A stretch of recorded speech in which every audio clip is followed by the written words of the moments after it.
Partai Golkar diterpa isu keretakan setelah Erlangga Hartarto mundur dari Ketua Umum. Namun Golkar menegaskan Erlangga mundur karena ingin fokus mengawal pemerintahan.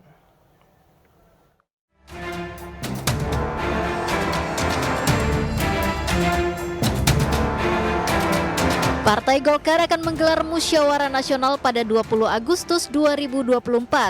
Munas ini digelar setelah Erlangga Hartarto mundur dari Ketua Umum.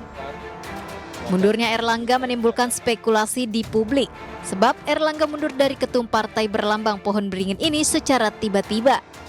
Sekjen PDI Perjuangan Hasto Kristianto mengaku prihatin. Nah, karena itulah kami ikut prihatin dalam situasi seperti itu. Dan kemudian tentu saja ini tantangan bagi kita sebagai bangsa, termasuk bagi partai politik, untuk betul-betul menunjukkan kedaulatannya sebagai partai. Sementara itu, pengamat politik Yusak Farhan berpandangan Erlangga Hartarto tidak akan mundur dari Ketua Umum Golkar tanpa alasan. Yusak menduga Erlangga mundur karena ada tekanan politik luar biasa.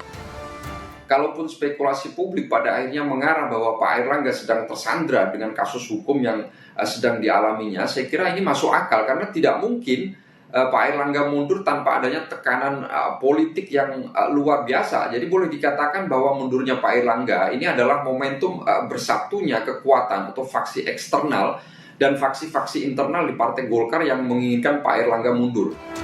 Namun Partai Golkar dengan tegas membantah hal tersebut. Golkar menyebut Erlangga mundur karena ingin fokus mengawal transisi pemerintahan dari Presiden Joko Widodo ke Presiden terpilih Prabowo Subianto. Pak Erlangga mundur sebagai Ketua Umum Partai Golkar tanpa tekanan dan beliau ingin lebih mengedepankan tugas-tugas beliau sebagai Menko Perekonomian yang saya kira tugas tantangan global semakin besar di depan mata. Saat ini ada sejumlah nama calon Ketua Umum Golkar pengganti Erlangga. Di antaranya Bahlil Lahadalia dan Ridwan Hisyam.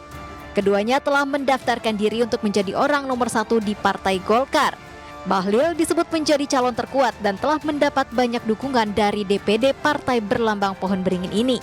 Tim Liputan iNews melaporkan.